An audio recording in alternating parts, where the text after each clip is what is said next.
All right. Promoter 101. Promoter 101. Promoter 101. Promoter 101. Promoter 101. Promoter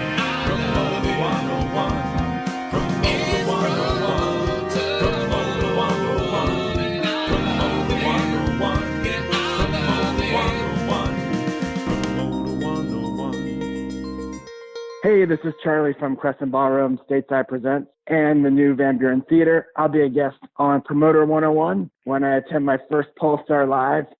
I'm Dan Steinberg, and welcome to episode 11 of Promoter 101. And I'm Luke Pierce. Welcome to the holiday travel edition of Promoter 101.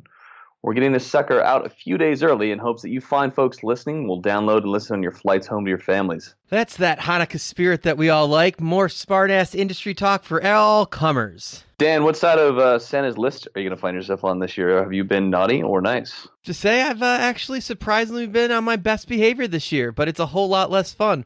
What about you, Luke, as if I even have to ask? Well, I would say this. You have been on your best behavior, which has probably influenced my behavior positively to that end of things. So on the whole, I'd say I had a so-so year. I definitely made a few boo-boos earlier this year.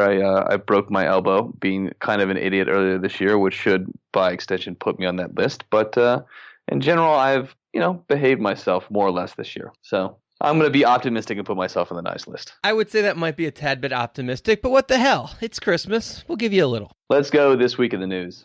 So it's National Layoff Day. This is the day where you normally hear about a bunch of people getting laid off and fired, but I haven't heard anything about the pink slips. It must speak to how strong this year's concert business has been. Luke, have you heard anything? I have not heard anything out there. In fact, today's kind of been to the contrary of that. On Thursday morning, this morning, the Billboard announced that it's acquiring Spin, Stereo Gum, and Vibe, making it the world's largest music brand by digital traffic, social reach, and audience share, according to their own report. On the same side of things today, we also heard from Oakview Group, Tim Lewicki's group, but venues today, as our friend Dave Brooks so pointed out on the story that he broke this morning. So it is. There's indicators out there pointing that this business is stronger than maybe some of the underlying economic factors that are on a macro level. So I'm very excited about where things are landing for 2017. So are we talking about that Billboard could afford to buy Spin Magazine because they no longer had to pay Ray's salary, that there was that much money opened up?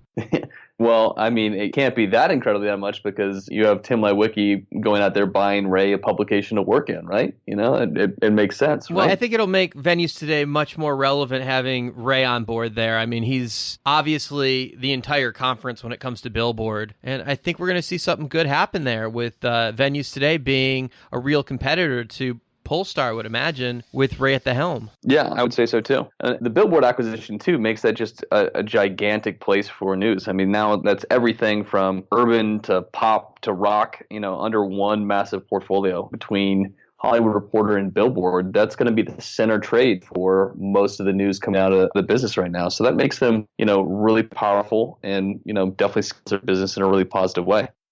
In some unfortunate news today, the Grimmy family announced that they'll be suing AEG and the Orlando Philharmonic organization that supported her show at the Plaza Live last November in her tragic shooting. Dan, as someone that's doing business in that room, in fact, both of us have a show coming up in that room. This is something that really struck close to home and obviously very, very tragic. But what are they going to find in this lawsuit? This is an act of madmen, as you said earlier to me in the conversation. This is something that crazily happened. Are they going to find anything that's negligent on AEG's part? Look, I know the players involved as far as, who was in the venue when it happened, and I don't think there's anything they could have done to prevent it. If there was someone else producing the show or if we were, you can't stop the world from happening.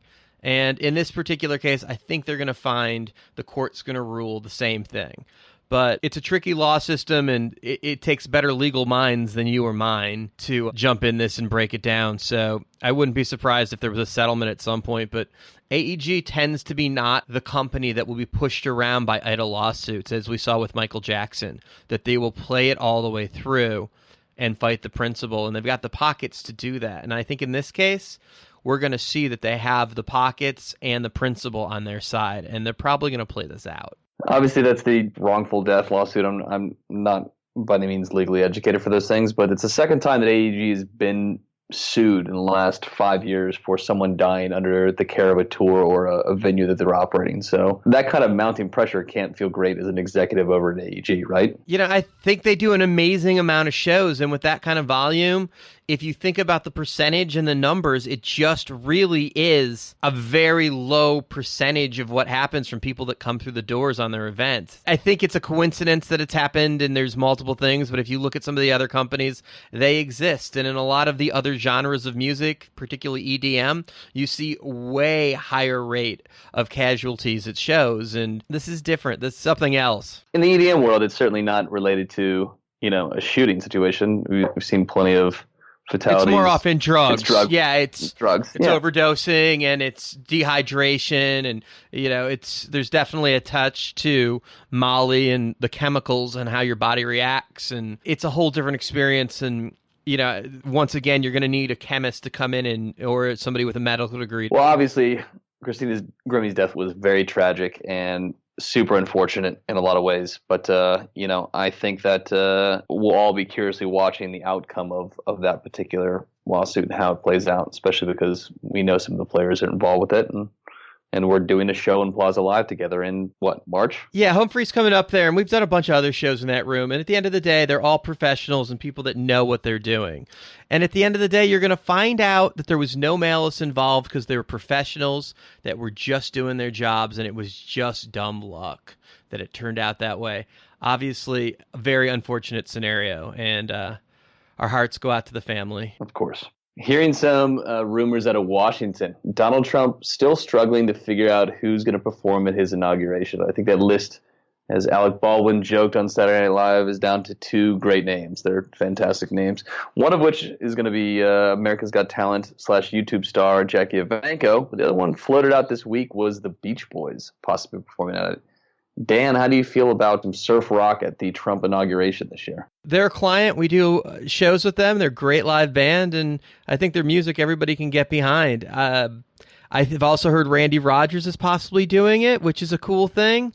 Look, there's a whole lot more talent on the Democratic side, it seems like, and the Democrats get to throw some awesome parties, but Trump himself seems to be a headliner these days and can hold his own show, so it should be...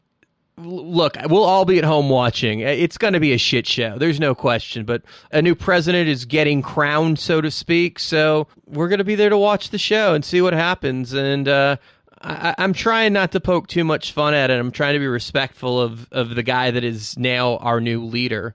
And I'm hoping for the best, although I have the worst feeling all the way around. I'm never going to wake up from this nightmare. Yeah, it is very real. Donald Trump is the president. He's going to be, this week the Electoral College electors went and, put him over the 270 votes required to get there officially. So it's the last kind of step for him to become president. So come Friday, January 20th, there will be a new president. And yeah, that reality is still not set in for me. It's still absolutely crazy to me. Mark, as a reality show star, I heard that Mark Burkett from, of course, The Celebrity Apprentice and Survivor and reality TV superstar producer is going to be producing, quote unquote, the Trump inauguration, which to me just sounds pretty hilarious. I can't put together 2 and 2 that there's, a reality television producer producing the inauguration of a president. Those things just don't line up in my head. I don't know why. The guy that's producing Celebrity Apprentice and so many other shows is producing the inauguration. I mean, that's like J.J. Abrams getting involved on the Democratic side if we were going to have, Hillary get in. So that should be interesting. I am pretty pumped that Arnold Schwarzenegger is going to be the next Celebrity Apprentice. That's pretty awesome. So I'll definitely watch. But in other news, self-centered news, that is, Promoter 101's live recording world tour is just adding dates. We've already announced we're going to be at Polestar Live February 1st in Los Angeles, California. We're going to be joined in that special roundtable with Entourage talents Wayne Forte and Stateside Presents Charlie Levy. Just added March 9th, ILMC in London, England. The U.S. Invasion. We don't have guests lined up yet, but I'm really looking forward to returning to ILMC with you, Dan, and it should be a fantastic time over there with all of our friends across the pond. Also, just announced March 16th at South by Southwest in Austin, Texas. Dan will be sitting down with the head of music at APA, Mr. Steve Martin. Really looking forward to that, as well as some killer barbecue and some Shiner Box. Should be a good time. And then we just got news as we started this podcast. April 21st, we'll be coming to Toronto, Canada for Canadian Music Week. Very, very excited to be joined by the legendary Jack Ross from UTA. He'll be speaking with us on April 21st at CMW. We're also just very excited in general about the overwhelming response we've gotten for this podcast. We started this thing kind of as a hobby, something to do here, but it's kind of sprouted as something that's been entertaining for both Dan and I, but really rewarding to see some of the feedback and reviews we're getting it. So this thing has been listened to thousands of times. We're shocked that anybody's fucking listening to us, but not only shocked by that, but we're surprised about the demand for live shows. So we're really excited to take this thing out there and be doing some killer interviews with some amazing people out there, and hopefully delivering some colored commentary that you find entertaining out there. So thank you to everybody out there subscribing to our podcast wherever you're listening to them, and please continue to listen and let us know what you think. 100%. 100%. As I take a shot of vodka.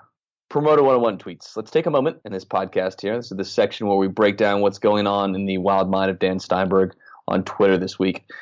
Dan tweets from @thejew on Twitter and uses the hashtag Promoter 101. This is the lens by which we see what's happening that week in a particular section of the business. So we're going to take a moment here to break these down. First up this week.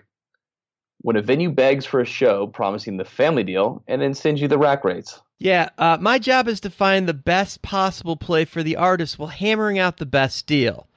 Having a venue is not just enough always. The deal matters too. There's only so many dates that each act has, and they have to cover their nut, meaning their overhead. And that's my job, to make sure to put enough money in their account over the course of the week and cut a good enough deal so they can afford to be on the road. And if I can't do it, sure as shit, they're going to fire my ass and find somebody that can. So bring us the deal so I can bring you the show. Showing me the rack rate, a.k.a. the deal that any idiot can find on your website without any love, just doesn't help me bring the band to your venue. I need to be able to give them as much money as possible to make sure they can stay on the road and keep them all healthy. There's a lot of mouths to feed on the road. Is it frustrating for you when managers get in play for this, or agents get in play and start holding real estate up? Like, in the way that you and I work together on some tours with not just Home Free, but Ox and Share, we're out there, placing holds in venues. Is it frustrating for you, like when an agent puts a hold on some real estate in a venue, it's like almost giving a head fake, like you're going to get the show? Like, does that kind of sweep your legs a little bit in the ability to negotiate for that deal? Well, it really is best when I'm controlling all angles of the deal. When I'm out there negotiating with the venue solely, they know what's coming from me. They know I'm the one that decides whether they're getting the show or not. When an agent or manager places the hold, they may think they're getting the show whether I get it or not, and it kind of limits my ability to make sure that we bring the best deal to the table for the team. So for artists and managers listening, and agents out there listening, what do you say to those people that are out there, ghost routing tours, putting holds in these venues before you're having the conversation with them? What do you say to those people? At the end of the day, when we're doing the majority of the dates on an act like we do in the case of a Home Free, it makes it a whole lot easier when we do everything from start to finish when it comes to the holds if we're going to be involved. So it's financially more sound for everyone if we're the ones doing that. Plus, it's less work on you. It's part of the service we provide here at Emporium Presents. We appreciate that. Next up. Artist, quote, you can just call me direct. Me, quote, nah, your agent and manager might have an issue with that. Yeah, this shit just screams, danger, Will Robinson, danger! I like to include the agent and the manager in the conversation. Otherwise, they'll cut me out of all their other shows moving forward. It's forced loyalty, and I'm a fan of making sure that we stay true and loyal to the guys that brought us to the party. When you release artist holds with the venue and then they reply, no prob, we forgot to place those holds anyway. Man, this just drives me nuts. I mean, in this case, it didn't matter because we weren't confirming anyway, but we should have had the first holds per what we were told by the venue when I placed them, and had the artists' camp tried to confirm these shows, we would have had a real problem. So, placing holds and actually remembering to is just as courteous as me remembering to release them. Our first interview this week is True Rock and Roll Loyalty. His brother Cisco Adler is a true rock star, and his father Lou opened the Roxy on the Sunset Strip and produced the Mamas and Papas, Carole King, and Cheech and Chong. He has done it all, from managing Snot, running a massive social media firm, Adler Integrated. He ran the Roxy, and over the last few years has been working at Goldvoice, overseeing the upscale food and high-end beer that they serve at all of their festivals, including Stagecoach and Coachella, not to mention Desert Trip. Please welcome my very close friend, Nic Adler. One of my favorite people to interview, who I've had many opportunities to do sessions with throughout the past, mostly on panels. Nic Adler, great musical history, rock and roll royalty, and joining us today in the room on Promoter 101. Just a friend of Dan's, and happy to be here. So, historically, you're tied to the Roxy forever. It's your family blood. Yep. Your brother is a legitimate rock star. He's a smart guy who can write some music, and we had a good run with White Star, and he's a rock star without, I think, the fame, which is a good thing because it's allowed him to go in many different directions and be a great songwriter. But you mean musicians. All the musicians respect By him. the way, for those of you, we're talking about Cisco Adler. Oh, yeah, I guess that would be important to actually talk. No, he's got a great app called Tumbleweed, and he's trying to redefine right now news and how we look at news. So it's a really cool app, actually, Tumbleweed. On top of that, you throw a 40th birthday, and a good part of the industry shows up in Mexico for a week. The good part of the industry is Dan. That's who showed up, by the way. It was far from just me. I mean, from Fleetwood Mac's management to guys in ticketing. Dan was there, and Jason. You flattered me. Anyway, your wife can throw a hoot of a party, and the world shows up. But you've changed. And, of course, there was a step I missed in there, Adler Integrated, where you guys had the technology base of social media for a big part of the industry for a while. But you took a change after your baby was born and decided to go to work for Goldvoice and expand on the vegan beer fest that you'd already started on and work on the food development of the festivals with Paul Tillett and Skip. And that's your current role, is you work at Goldvoice on some of the festivals, and you've expanded on your festival role. So what's the current job position? How would you describe it? My job position is I work at Goldvoice. And when you work at Goldvoice, everybody jumps in and we all do what is needed, whether it's Paul's vision or Skip's vision or Bill, and even our own. You know, I think it's a great company to work at, and if you have an idea, there's not a better group of people from the top to the bottom to help you kind of flesh that idea out and kind of see it through. So sure, I mean, it's all hands on deck, but at the same time, the beer garden that is at Coachella now exists because you made that happen. And these were just like any opportunity. These were doors that were just sitting to be opened. And, you know, it's 2000, back then was 2013 or 14, and craft beer was everywhere, and there wasn't a craft beer program. I mean, it's just kind of an opportunity. So I kind of looked at craft beer. I like good food. I am friends with chefs. There seemed to be an opportunity there to bring a different, I'm trying not to say the word experience. No, but it was taking it to another level because it was there, and for lack of a better word, the experience was there, but it wasn't what it could be. And as someone that's working in that space, I still don't think it's what it could be, but what a better place we are in than a few years ago. And we've been able to integrate great craft beer and food. But to me, this chef community, and we're very lucky. If you grew up in the 80s, late 90s in LA, there was no food scene. It was made fun of from New York to London to Paris. Everybody made fun of the LA food scene. And what's very important with what's happening right now and the way that Coachella has been able to grow with our food and beverage program is because LA has become the culinary capital of the world. And people are moving here, and people eat in LA. That's what they do. I'm still stunned that it's been overlooked as a Michelin star rated city, that they won't. What does that mean? Like, I think to most people, I think that a 20,000 Instagram post of an egg sandwich means more to them than a Michelin rating. star. Absolutely. I couldn't preface this conversation to the fact that we're sitting in a room with two incredible foodies like that just know their game top to bottom, you know, from So all you and me sides, aren't all- foodies in this conversation, just to be clear. Dan and Luke are here, but I Yes. just want to Dan, put that out there. we like I like the Dan and I Italian beef at Dan and I- Portillo's. I'm a foodie. No, Dan Nick and I and can tell the Jamie. difference between Five Guys, Whataburger, and In-N-Out. You Well, the amazing thing is- Jamie and Nick are on a Dan and Luke are two of the five guys.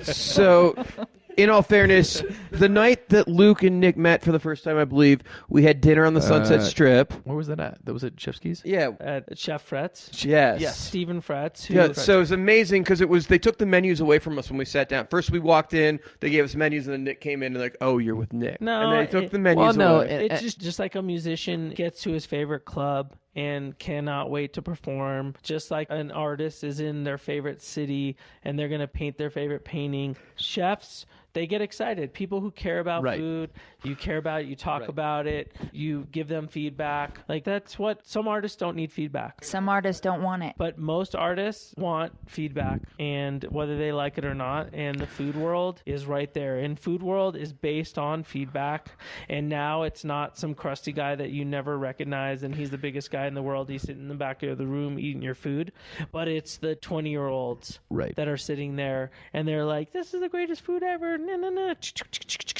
Yep. You know, taking pictures and Instagrams and whatever of your food. And we see it over and over. And right now is almost like the 90s in the record business, where you have people going to clubs every night and they're like, oh, this band is so hot. Oh, they had this many people this night. The next night they had this many people. The same thing is happening in the food world. Absolutely. Where some people have a single. Egg Slut has an egg sandwich. Egg Slut. That's like a hot single. That's like Hot in Here, Nelly.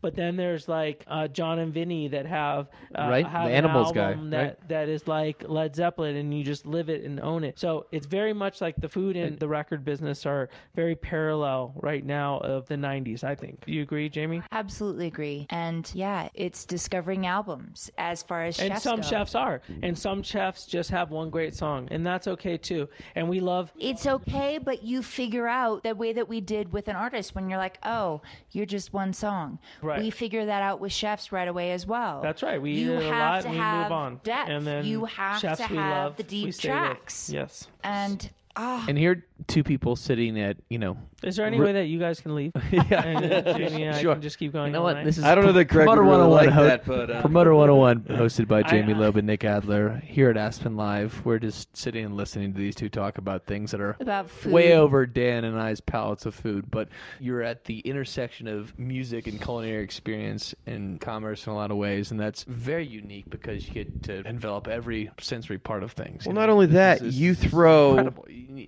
an event at the Rose Bowl. Your event is so big it uses the field of the goddamn Well, Rose. we actually... How cool is that? Well, Eat, Drink, Vegan, and I'm sorry that I didn't mention this before I started speaking that I'm vegan, but I am. Oh, that makes sense now. And I've been able to develop Eat, Drink, Vegan, which before this was called Vegan Beer Fest, and then became Vegan Beer and Food Festival, and then ended up at Eat, Drink, Vegan. We had 8,000 come out we moved out of the bowl because the bowl was too small, and we moved into the golf course. Maybe it's 30-40% of the people are vegan. It's just a great food event, and I think that says a lot about... We've finally come to a place where you love a band, you love that album. People are loving restaurants in that same way. There's no comparison. An album is an album. You listen to it, you love it. I just ate at Campo de Fiore in town. Campo de Fiore, yeah. And it is not the greatest restaurant in the world, but to me, it's one of the most consistent restaurants in the whole world. Because every time I go in there, I can order the penne arrabbiata, I can get the minestrone soup and the limoncello, and it is just the same as I had it last year and the year before that and 16 years ago. The only problem that I have with Campo Is the music. No, no, it's actually the fact that they tell you, oh yeah, we can handle 40 people, and then you get there and they can only handle 30. So for those of you This that is haven't truth. been to Aspen Live, Jamie handles This is truth the mass being dinner brought up reservations for... Some people go off on their own, but there's the ability to eat with the majority of people, and Jamie coordinates that, which isn't a job, but it really kind of could be. And that is a little bit why she's bitching about 40 people can't be accommodated, because that's Hey, on Jamie, her. Let me know. I got you. Is there They resident screwed camp me too tomorrow? many times. I just can't. I can't Because do Nick's it. people who knows people. So, and we missed a couple things in your introduction. For example, you managed Snot, right? I did. At their manage- height. I did. I was at the time dating Nicole Eggert for a couple of years. I didn't know that. Yeah. That's pretty fucking That's awesome. incredible, actually. And you were hanging. Oh. One of your closest friends is David Faustino. Dave is a good friend, yeah. And you guys have been, like, running around Los Angeles, like We were hip hop heads, Right. like Back in the day before he became a big deal, right? I mean, he was a big deal, and we had a group of friends, and we all loved hip hop so much. Like, loved it in the way that kids love their first kind of, like, whether you're 18 or 19 or 20, but you discover music on your own. College dropout. And it gets you that little weird feeling inside where you're like, I love this so much. And you remember where you were when you heard it, and you remember going to Tower Records and sitting in your car and putting in the CD. And you're still tight with Grandmaster B, right? Yeah, and Dave and I, we loved hip hop, and Robert and Dan, and we all kind of got together, and we did a hip hop club in '91, and it was, one of the first hip hop clubs in LA, and opening night NWA played, and it was a really cool time. Opening night. Yeah. Yeah, well, it was Hi. a bunch Hello. of, it was like 4 white kids. This is the welcome to How somehow, Awesome. like, two from the Valley and one from Malibu and one from Beverly Hills, like, started a hip hop club. But it ended up being really real. And Will.i.am, Exhibit, Dilated Peoples, Far Side. I think it was at that Dilated There was People show. A lot of West Side hip hop kind of started there. It was cool. Fergie danced in the like a cage, and Fergie was one of the Fergie girls was in. She was one of the girls that danced in the cage. But it was good. We were all young, and something's amazing when you're young. Nothing gets in your way, and you have all these visions, and you're able to do them. And luckily, the group of us were able to do exactly what we wanted to do. I think it was a good time for all. It was a really kind of good 3-4 years. And then the riots happened, and within one day, like this, Everything changed. kind of multicultural, didn't matter who loved hip hop, whatever. It all changed in one night really quick, and that was the end of that club, and just it turned into a different time in LA. But just anyone who's listening, LA is back.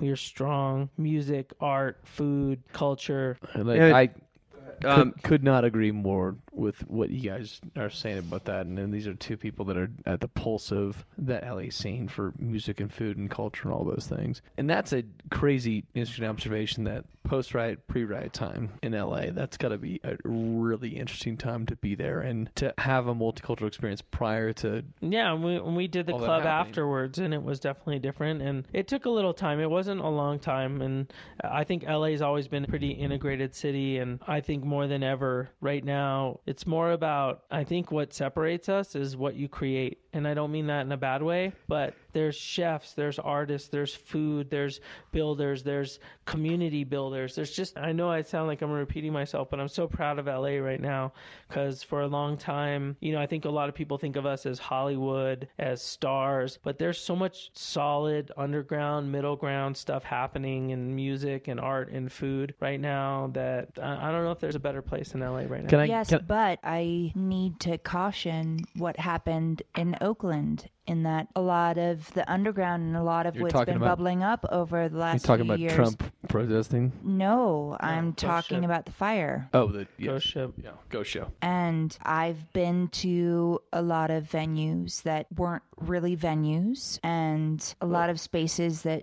weren't. There's something to be said for that. And we talked about that with Peter earlier, Peter Temkins, that there's a moment in business when you're trying to get through the barriers to entry where you can't afford everything and you make issue of decisions of what you cut because you want to be, Absolutely. because you got to do something. You got to start the ball rolling. So you decide that maybe you don't know that you need insurance, and maybe you don't do the catering the way you should. You start out early and you hope that nothing goes bad. I think if you were to do a raise of hands at Aspen Live tomorrow of how many people started with a party at their house, just a plain party. There'd be a lot of hands. There'd be a lot of hands because we all started with a party at a house and then a party at But a our space. house wasn't made out of wood. No, agreed. Our house didn't have a pallet stair. Like, at a certain point, Of course. And I think you just have to be mindful, and you have to always look for the exit. And what I would say about those situations, and I don't know enough about them, but that's almost the allure of the underground absolutely, scene. Absolutely. It's about the and danger. It's about the mystery. Whether they took advantage of that or whatever they did, I'm not getting involved with that, but that is. And I remember meeting someone at the 76 station, and then I got a note that said, Most I got to definitely. be at the pizza place at this And time. then you get a map. And then I got a map. And then I made a phone call. And then I got to a place, and I was like, Oh, for the early raves. Yeah, And- absolutely. And they ran us around all over LA. And Which was the fun of half of it. No, it was 90% of it. Right, because then you got there and you were in a dirty warehouse and listening you're to like, fucking "This techno. sucks." Yes. So, yes. You were cool enough to find the end of the scavenger hunt, and that was part of that scene at that moment. I think we'd be remiss not to take a minute and go back. We said during the intro that you rock and roll royalty. Your father is literally, I did though. Your father has been inducted to the Hall of Fame, and he's, I'll say it myself, one of the greatest producers ever. I mean, Tapestry is possibly one of the best albums ever. I got to go to Hyde Park this year and see Carol perform. Did you? Tapestry in its entirety with my dad and a bunch of people. And I know Gary Gersh had a lot to do with that, but what a special moment of seeing that. It was a really good moment. Not only is Lou Adler a legendary name in the industry and his stars on the Walk of Fame, but now in Carole King's musical, he's portrayed as part of that play as an actual character.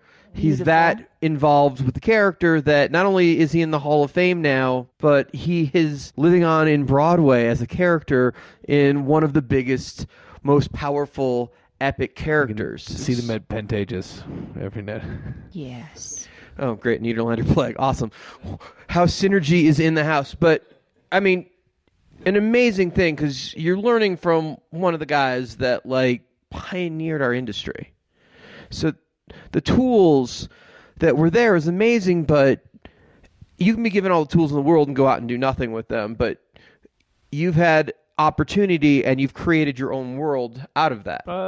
I know that I've been super lucky to just the conversations with my dad will inspire, will direct you, will correct you, you know, good and bad. And I try my best when I'm with my dad, and I know the history, but my dad is my dad, and he's talking to me as father to son. And grandfather now. And grandfather. And he always good advice, but always find it on my own. You know, he's definitely someone, and I think he was that person that it was about the way he saw it. And that doesn't mean that he didn't talk and put teams together and bring great people together, because that's what he did as a producer.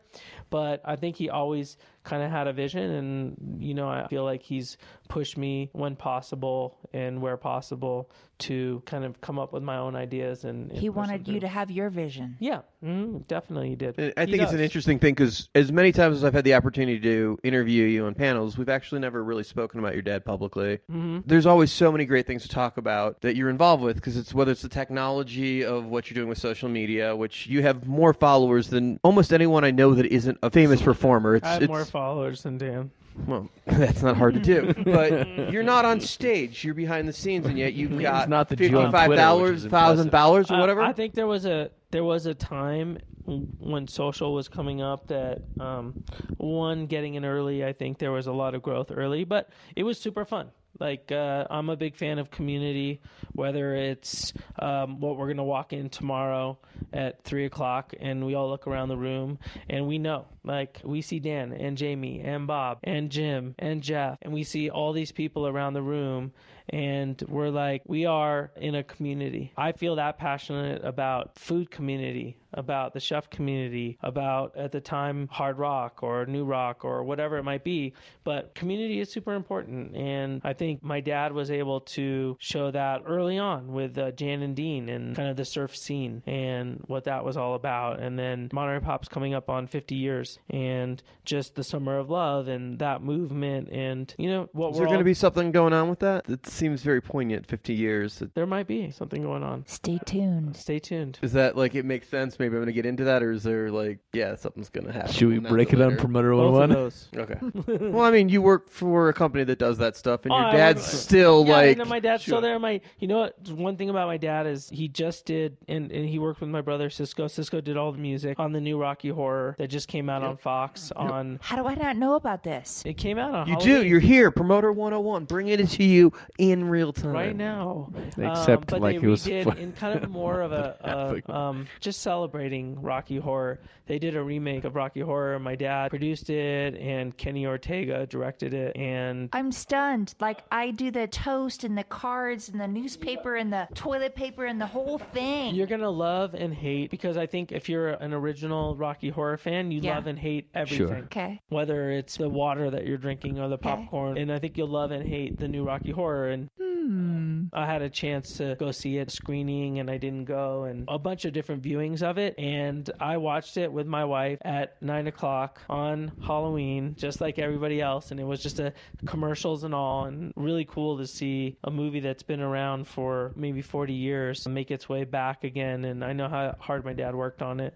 So it's cool to see that on TV for sure. So the Sunset Strip is now been revitalized, and you had a lot to do with that. From the festival to the face of it changing. Talk about community. Like, that's a great place to just... The restaurants coming back, the high end of there, it. You know? Yeah. For me, I think... It wasn't just about redeveloping the Roxy for you. You want to redevelop the added area. Yeah, and it's happening now, and there's no doubt that I've stepped far away from that. Almost a chapter where I personally have moved into another place, and that's totally fine. Well, there was a break there, right? I mean... You're a West LA guy now, right? Oh, damn, Luke. Where are you from? I'm from the West Side. Wow. Luke, where are you from? I lived in Hermosa Beach for 4 years. All right, so anyways, Dan, what were you saying? No, but there was a break where you switched away from technology and you cut a deal with Golden. If you're in the entertaining business, you're in the content business, we're in this business that we're in, and there's no reason not to try to touch a little piece of it. I'm not saying go out there and spread yourself thin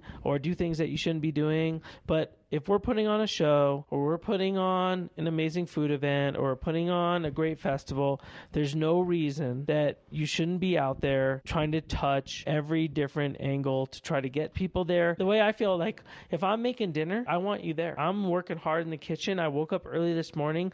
I'm putting it in the oven. I'm cutting it. I'm dicing it. I'm doing whatever. I want you to taste it. And that is what we do in the entertainment business, is we just want you to taste it. Like, it's up to you whether you like it or you don't like it. I'm not going to make that decision for you. And I know that if I taste something that I love, I want it all the time. If I listen to something that I love, I want it all the time. And I think we're all trying to find what that is. And that in music and entertainment and industry and whatever, let's find what people want and let's keep giving it to them, because that's how we're all going to win.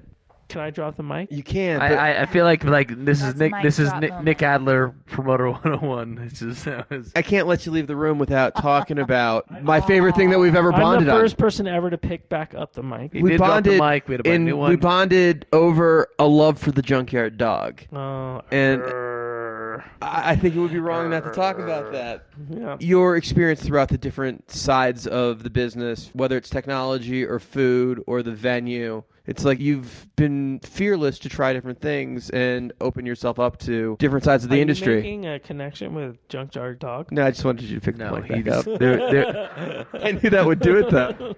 But no, you've tried a lot of different things and you've had a lot of different hats, which is not something that a lot of people have done successfully, but you've been able to do that in many different genres and still been relevant to our industry regardless of where you went with it. Relevant or not, if you're not moving forward, you're moving backwards. And to try festivals or music or management or whatever it might be, it's just part of the process of learning and being part of this industry. You know, it goes back to my dad. This is where he started. This is what I listened to growing up. It's where I went. I remember being backstage watching a build or being in front of house, or these are words that didn't come at 15 or 20 or 25, but when I was 5, like, I'll meet you at front of house. And that's just where I ended up. And so lucky that... Completely different experience. Like, just unique. Yeah, of course. And not that I'm not taking advantage of it. No, you're building on it. Yeah, sure. And then to build on what my dad has done is like putting varnish on a beautiful wood table. Because, I'm going to back up on that. It's like putting lemon-scented Pledge on top of the varnish table. top of the varnish table. And, like, making sure I really rub it real hard. No, it's just great things. I love the friends I make, and I love creative people. And sometimes I think people don't think as promoters or marketers or graphic artists as those people. And you cannot do a show without a promoter, and you cannot do a show without a marketer, and you can't have a show without someone that wants to put some ink on a piece of paper. And there's a lot of these things that we look at in our business, and we think of these artists, and at the end of the day, if you don't have talent, you're not an artist, none of these other jobs matter. But to put on that show and to make things great, you can't do them with all these parts. Everyone has to play their part now more than ever, because in Aspen, there's probably I'm just going to throw out a number. There's 9,300 people that live in this town, and there's 3 concerts. And how is there 3 concerts in Aspen? But you know what I'm saying? Like, there's just a lot going on, even in a small town. So in our big towns that we live in, there's a lot going on, and there's a lot of people that make those happen. And they sit at their desks every day, and they grind, and they grind, and they come up with these concepts, and they find this person that they want to work with, and this radio station, and everything. And no show happens without all those different parts. And that's what's super important about when you go to a show. You got to remember how you found out about it, what made you excited about it, and the experience at it. How you got there. Mm-hmm. Promoter 101 in Aspen. I think there's not a better place to stop than right there. Thank you so much, Jamie and Nick, for joining us. This was a great time, guys. Thank you both for being here. On the second half of the podcast, we have a special interview with 4 of the best agents in the business from APA, both Andy Summers and Craig Newman. Madison House's Adam Bauer. And from United Talent Agency, Jack Ross, recorded on location at Aspen Live Conference. Night 3, Aspen Live. We're here with the murderer's row of agents from all across the board. Joined tonight in the suite, Aspen Live, with Mr. Andy Summers from APA, Craig Newman, also of APA, Jack Ross of UTA, and Adam Bauer from Madison House. Welcome to Promoter 101, guys. How you doing? Happy to be here. Yeah. Great, thanks. Glad to have you here. So, Adam, you started a brand new world. You spent years at Fleming and built your career to where it's at now, and you've just started a brand new partnership with the guys at Madison House. How is that going? It's absolutely fantastic. Nadia, Jesse, Jeremy, I've known them for a long time. They've been great to deal with over the years. I've always respected what Mike Kaluba and Nadia started years ago, and it's a great company and a very diverse company, and we basically bring a new element with a lot more adult contemporary music. And you took that Jewish kid from Nashville with you, too, that's trying to open a bagel store. Jordan Berger. Yes, it's great to have him with us. And we have our whole support team in Ann Arbor. They moved with us, too. We have offices in Ann Arbor and Nashville and ready for global expansion. And speaking of global expansion, you've got acts that range the gap. You're involved with Grantley Phillips. Yes. And Mike and the Mechanics you put back together. They're back on the road again. Yeah, they're back on the road again. They'll be coming back out probably in 2018. Toad the Wet Sprocket? Toad the Wet Sprocket is touring this summer. So Colin Hay will be out this summer. He's got a new album coming out in March, so we'll be doing some dates around that. And now, is he going to stay in that line of what he was doing and the solo stuff that was more indie and hip? That Zach Grass stuff that he did for the Garden State soundtrack? Yeah, that's exactly how it is. Because that was really cool shit. Yeah, the new album is a band album, but his show is pretty much a solo show, which is about 50% music and 50% stand-up comedy. We're going to come back to you in a second. I think it's unique that we have Jack and Andy here because you guys were at the same agency for a very long time, and closer friends there really aren't across borderlines from different countries and agencies. How UTA set that up. You guys were partners for years, and now you're in the room again. Different agencies, different paths, but always friends, I assume. Absolutely. I'm only here because Andy's here. Not true. I'm here because you're here too. You know, TAG was a really interesting place for us to ply our trade, and both Andy and I had a great run there, I'd say, and we've moved on to greener pastures. It was time for that model and what was TAG to be over, and wouldn't you say, Andy? You know, I thought it was the best collection of agents that are passionate about music under one roof as one brand at the agency group. You know, it was a global company. Yeah. It was hard that London kind of controlled what we had to do. You're talking about Neil's office. In the way we did it. Well, look, it was Neil's company. He invented it. He's one of the greatest agents in history. But America's a different market. Canada's a different market. Ralph and Jack built an amazing company up there, and that was them. Talking about Ralph James, of course, your partner, who known for being not only a great agent, Nickelback and What Fourth, but also he was a great bass player in Harlequin. It's true. And Bruce and I had like a great operation going in California. But neither one of you were in the Canadian Hall of Fame. That's true. That is true. And Not yet, at least. And we had great agents in New York. You know, some of whom are still in New York that, you know, made the move with the purchase of the company to UTA. You know, which basically took place a year and a half after I had left the company, as well as Steve Martin. In the States, Steve Martin had always been, in North America, in fact, Steve Martin had always been the point guy. Neil, big picture, but when it came to North America, Steve Martin ran the show. And he was your guys' partner in Canada, and clearly your partner in California. But Steve was the captain. He was certainly our leader and certainly one of our best friends in the world, but London was running the show. I wouldn't be here if it wasn't for Steve Martin. He really convinced Neil to take a meeting with Ralph and I and consider opening in Toronto. Neil had the agency group in London, and he had been in New York a couple years, and he certainly had no plans to be in Toronto. But, it helped that we didn't ask for a whole lot, and we promised to deliver a lot. And Steve Martin took us there, and his leadership and his sage wisdom, he helped Ralph and I really grow into agents that could think globally and see a big picture. And debt of gratitude I owe to Steve is just amazing. Okay, so you guys were an agency together for years. Things have changed, different paths. UTA is now taken over TAG, and you're an international company, as you always have been, but now you have a film and TV and branding department. So is that a game changer for you guys? Yeah, it's absolutely a game changer, but it's a lot more than film and TV branding department. There's 14 different departments at UTA. What's happening with the major Hollywood agencies, and I'm sure Andy could speak to it too about what's happening at APA. This is a very successful business model. CAA, William Morris, UTA, ICM, Paradigm, ICM, APA, everybody's doing really well.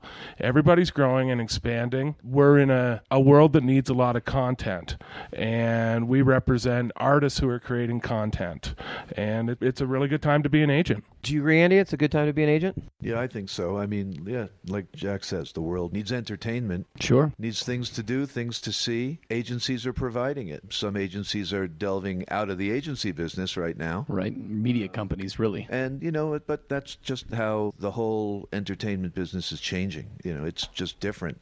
The same way the music business is different for all of us than what it was when I started. Andy sold me one of my first shows ever. I'd call collect from high school to buy Sam I Am dates and Green Day dates, and he would accept the charges while it's at ICM. You called collect. I called between classes, and he just make sure you send the $150 deposit so I don't have to be calling you next time. Just send the deposit and make sure the band leaves happy, which would mean I got them their half rack of beer. You did a fine job, Dan. And their deli tray. Playing skate parks. It was like the show grossed $1,200. I called so proud. I'm like, the band was paid. They left happy. He's just like, you did very good. As long as the audience was happy. Which they never are in a punk rock show because that's what being punk is.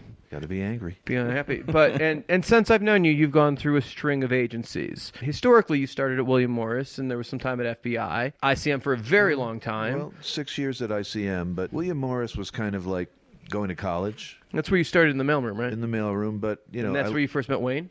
Wayne Forte? Yeah, Wayne was kind of my mentor. And, I left there very quickly. Not because of Wayne, though. No. Well, Wayne had left to start ITG. And I stayed there a little bit. Kind of knew I was going to get fired because I was Wayne's guy. And I started a management company with another former William Morris mailroom guy. And we did that for a while. And then I got talked into being an agent again about 3 years later. And that morphed into Bandwagon, my own company. And had a good run until I ended up merging into FBI. And Bandwagon's been reprised a couple times since then. Well, after I left ICM, I started Bandwagon again because I had left ICM before my contract was up because they asked me to. That was nice of them. Well, I wasn't going to sign a new one. And fortunately, Paul Tillett and Rick Van Santen, on talking about the founders of Goldvoice. Yeah, actually not the founders. That's Gary founded. They were running Goldvoice right. At the time. They said, "Come in, we'll give you an office." So I Shelter literally from the storm. Bandwagon in California was in the Goldvoice house on Sunset for about 3 or 4 months. That doesn't seem very fair to Avalon. Well, then I had to find an office. And then I had to call ICM and convince Val Wolf to quit his job there. And was that hard? And be part of Bandwagon. No, he was ready to go. You're a pretty persuasive guy when you want to be. Yeah, and Bandwagon had a really good run until Neil Warnock and Steve Martin called me wanting to open a West Coast office of the agency group. And Steve had been my friend for a long time. And Dave Kirby was moving out from the New York office with Andrew Goodfriend. And so Val, myself, Melody King, who was working with me at Bandwagon, and Dave and Andrew opened up a West Coast office of the agency group. So Kirby moving over and you coming on board, that was the spark. It brought the agency group to LA. We're talking Those about two things happening. TKO. That was the way they wanted. TKO now, but it wasn't TKO That then. was the way that Neil and Steve wanted to open California. And I got to work with great agents and meet new agents. I mean, I didn't know Ralph. I didn't know Jack. And got to know them and watch Colin Lewis, who had been like one of their assistants, grow into an agent, and enjoyed a lot of it. I enjoyed developing a lot of young agents while we were there. And no doubt you still continue to do that today? I know you talk about that a lot, about your role at APA and the younger agents you're working with and making them into better young executives and professionals, Noel, and even to the extent the guy in the room that hasn't spoken here in a minute, Craig Newman here. You know what? There was a good bunch of young guys there. I like to think I'm contributing to their development because they're the future. Yeah. There's something to be said for TAG and the model that you guys had. And I was a fan of TAG, and I still am. The business they created was a business of entrepreneurs. But more importantly, the bigger agents on that team, and whether it was you, Jack, or you, Andy, or Steve Call, I would see you guys at South by Southwest hanging out at the Younger Agents Showcase. And I know that was about supporting them, and it was also about drawing guys like me in to come hang out at those shows. But the fact that you guys cared about the younger agents is not something we see from all the other agencies. And I've always saw you guys start from the ground up. You support your team. The guys on your team, you're there for all the way through. And I feel like that still exists in your office at UTA, and you have now built that at APA. And I know from talking to you, Craig, that that's something you guys now have at APA is there's a mentorship where it's not just a place where you come to work. You now have a team. First thing you got to remember is when Andy came over, I had been at the agency for 13 years. I'm now at 15. Is that the first time you met him? No, you actually introduced me to him at the Smith House. You sat me across from him at a Polestar dinner and said, you two are going to get along. I, of course, knew of Is Andy. that true? Yeah, I knew of Andy Summers. And oh, well, I want a commission check. Holy shit. You could collect a few this weekend, Dan. You sat us across from each other, and we started talking about classic rock, and we started talking about, the bands that we loved and the concerts that we'd seen. And I said this was the WA dinner, right? No, this was at Smith House. Was that a WA dinner? Yeah, this was the agency dinner. It was a WA WA dinner. All the agencies. You had gotten everybody together. Right, Brits was there that night. And I'll say something, Steiny, about you. You're great at getting people together that need to get together. And that night you brought Andy and I together, and there was sort of a kinship there, sort of a spiritual kinship. I'd like to take credit for that, but Andy was there for my own selfish reasons. I wanted to see him. And when I found out Andy was coming to APA, again, a place that I've been a cheerleader for my 95% of my career, a place that I'd like to think I helped cultivate in certain areas. I've never been a guy that thought I knew everything, and here came a guy who I respected, who really helped me start thinking about my job in an even newer way, who came down and talked to me, who came down and shared appreciation with me and made me feel like the work I was doing was important. And I got to tell you, for me, that was a renaissance. And in some strange way, the new stuff that I've started doing in the last 18 months can be attributed to the positive energy that you've instilled in me. So, having Andy at the office and having Steve Martin to learn from and Bruce Solar, to me, has been such a resurgence. And when you're in this business as long as guys like us have been, I think from time to time you need that vitamin B shot. 100%. And Andy was my vitamin B shot. That's high praise. Certainly, APA's never been cooler than there at this moment. You guys now have Steve Ferguson just came over from Paradigm. Andrew Ellis came over from Paradigm. Andy and Steve and Susie now. Susie Gans over there. And obviously, Adam could talk to the level of how cool she is, but she's having a moment that I don't know that many independent agents ever get to experience, but she's got an arena level act coming into its own. Adam, do you want to talk about that? No, Susie's doing great. She's a great spirit. She's got a great energy. She's very talented and very passionate about the artists she represents. I think it's a great fit for Susie to be at API. I couldn't be more happy for her. And obviously, you guys reworked the Fleming deal where you guys took ownership, which was clearly talked about. She probably would have been part of that team. Absolutely, yeah. The way it was going to work is I was going to bring everybody in as kind of owners when we got through. Yeah, because that makes sense. The principal agents were going to become partners within the context of what. Because you guys had all been there for years together. Yeah, I mean, I was at Fleming for 17 and a half years. Susie, I think, was there for 13. And then Jordan was there for, I think, about 5. So roughly about that. And it was a great team. We built a lot. We went from, when I joined the agency, we had 36 artists, and they were mostly strictly in the folk world. When I left, we had 105 artists across multi-genres. And we built a great thing. We were nominated for Independent Polestar Booking Agency Award last year. And it was wonderful. And a lot of that comes from Jim's work on building a great agency and trusting in us to kind of grow the agency, and I'll be forever grateful for the opportunities he presented me during that time. There's a level of flattery when you see a Susie who's done such wonderful work with Adam, and Adam and I have known each other a long time, and we have like minds, and there's a flattery when you've been at an agency for as long as I have, and somebody like a Susie wants to come over and work with you and really just jumps right in. I mean, she's jumped right in. How can I work with this department? Similar to what we were talking about with having 14 departments, multi-dimensions. By the way, I got to interject that knowing Susie as I do, she'd be pulling her hair out knowing that she's being talked about publicly, even in a flattering way like this. Would you agree?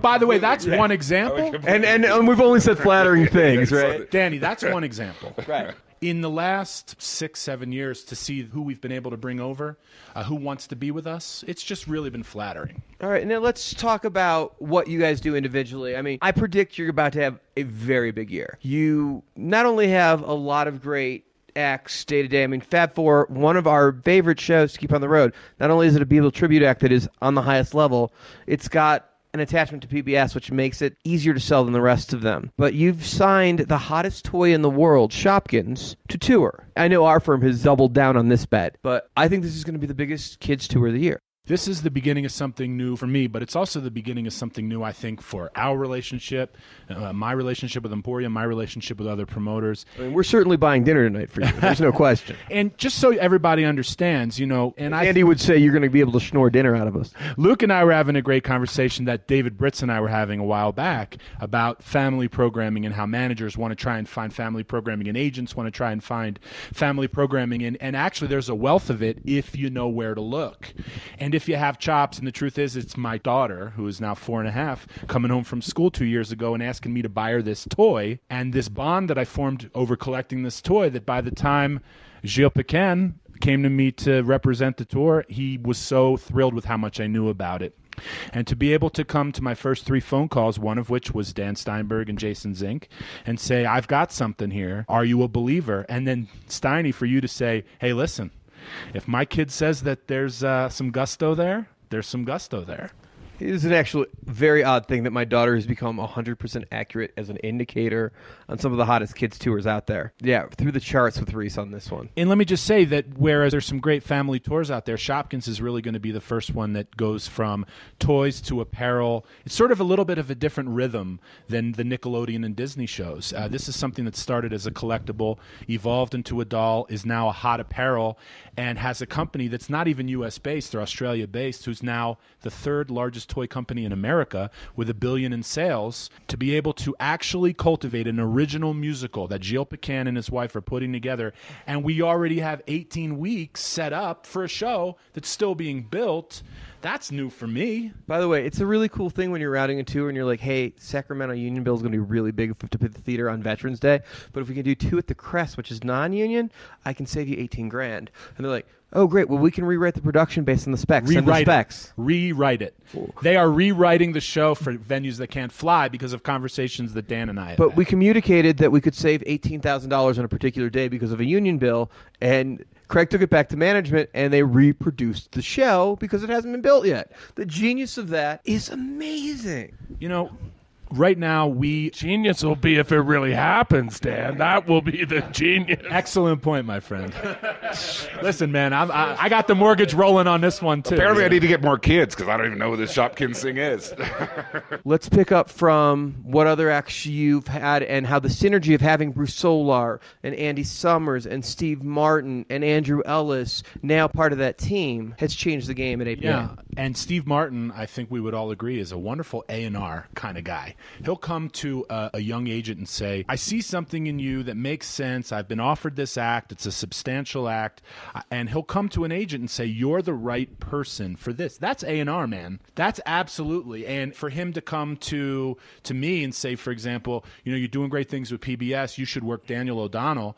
And before you know it, we've got arenas on the books for an act that I didn't even know about before. And now I'm sort of an expert on the act, but Steve comes to me, I'm not going to say specifically, but he comes to me today with other ideas. Hey, you're doing great with this. What about this? Andy, he'll partner up with someone until that act is developed and then let that agent run with it. Bruce comes to us and says, listen, we're going to be doing Brian Wilson and Monkeys and all these tours, but we want to have the department that you're in be a part and learn how to be a part of what we started at the agency group. It's a new rhythm. Okay, and let's talk about that for a second.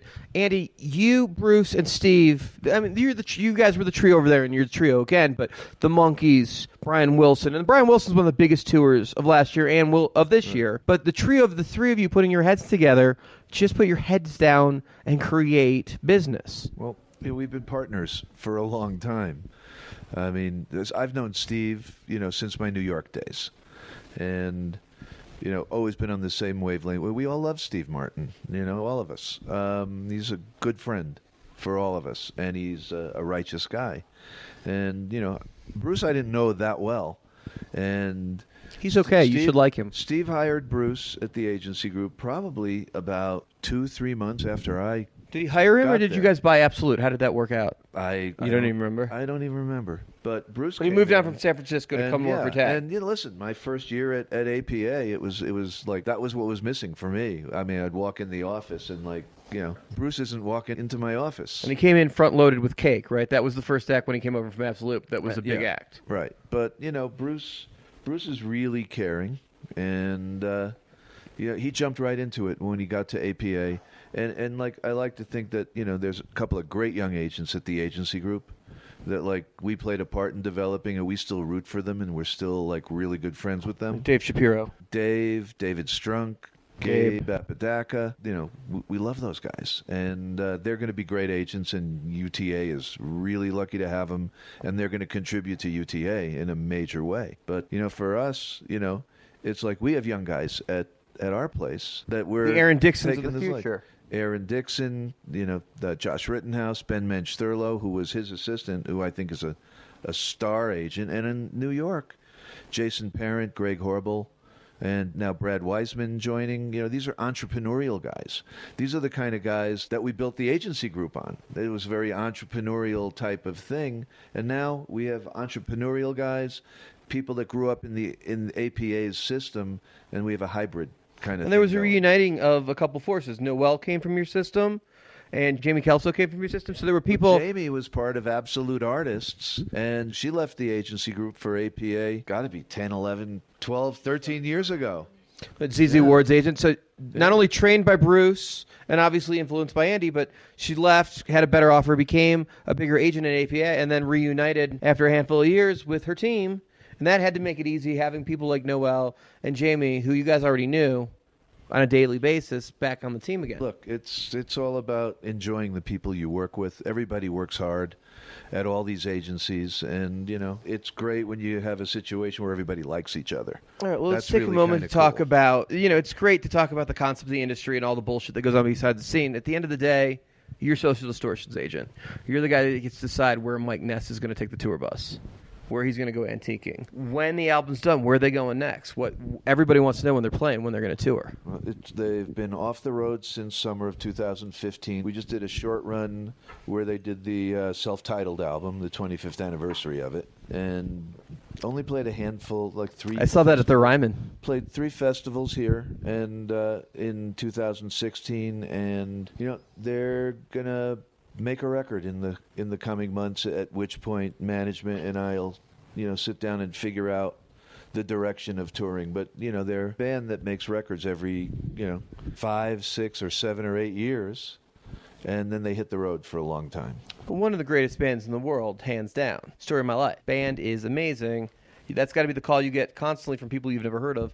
I want Social Adidas to play this or that or the other thing. Listen, I'm flattered that I get calls on all of my clients and any of my clients. I'm really, which are ample. You have a very big roster. And I'm just really happy to be able to get them out on the road and and have people come see them and enjoy it, because we all love music. Great place to stop, I think. We all love music. I want to thank all 4 of you guys for taking time out from drinking at Aspen Live to be with us today. Adam Bauer, Jack Ross, Craig Newman, Andy Summers, thank you guys so much. Promoter 101 coming to you from Aspen Live in the Suite, night 3. That's going to wrap it up for episode 11. Thanks for joining us on Promoter 101. Next week, we're hoping to air our interview with Jay Massiano, recorded live at Aspen Live. Fingers crossed. We just have a couple of things to finish up on that. We know you were expecting to hear it already, but it's a good one. We promise we'll get it to you sooner than later. Nevertheless, you can follow Luke at WLukePierce or me at The Jew on Twitter. And you can subscribe to Promoter 101 wherever podcasts are listened to. And if you'd like to drop us a note, hit us up at Steiny@promoter101.net. From my partner Luke Pierce and myself, Dan Steinberg, we're wishing you a great week. Be well and have a great Christmas, y'all.